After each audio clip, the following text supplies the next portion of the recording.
Richard, thank you so much for coming to TV Abraham. You were serving, I believe, in Colombia in the late 90s. Hmm. And I look at the late 90s and I see a region of Latin America where every country has a democratically elected government, except, of course, Cuba. But everywhere, looks like democracy is won. But then here we are 25 years later. So let me start out. What happened in Latin America?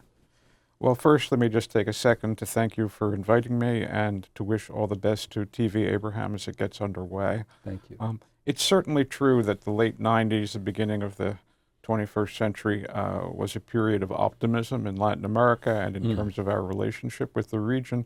So yes, that was a very different time. Now the atmosphere is quite different. I don't think we should paint it entirely in a negative way, but it's become a more complicated region.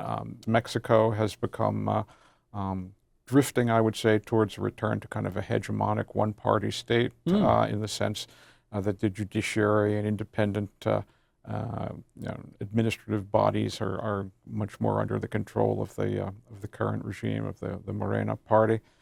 Central America, Nicaragua, of course, is really turned into a miniature North Korea at this point, a truly totalitarian state.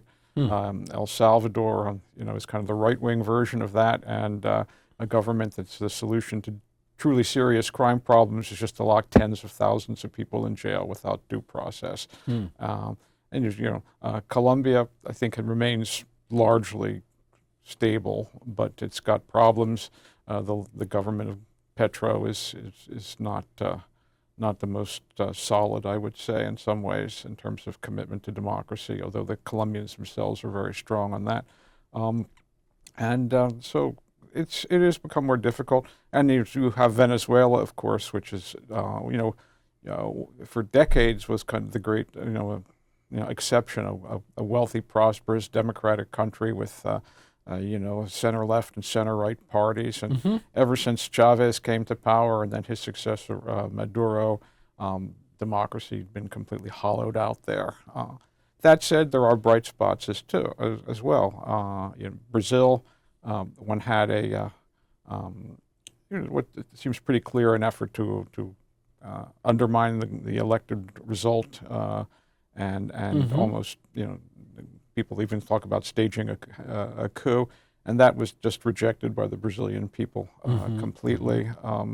Argentina is trying to undergo a very significant reform effort under difficult circumstances, but this is all being done in a democratic context. Chile has gone back and forth. It had a very significant what they call the social explosion some years ago of countrywide protests, but they too have remained in the democratic column. So it's a difficult situation in a lot of countries, but others seem to be weathering the storm better.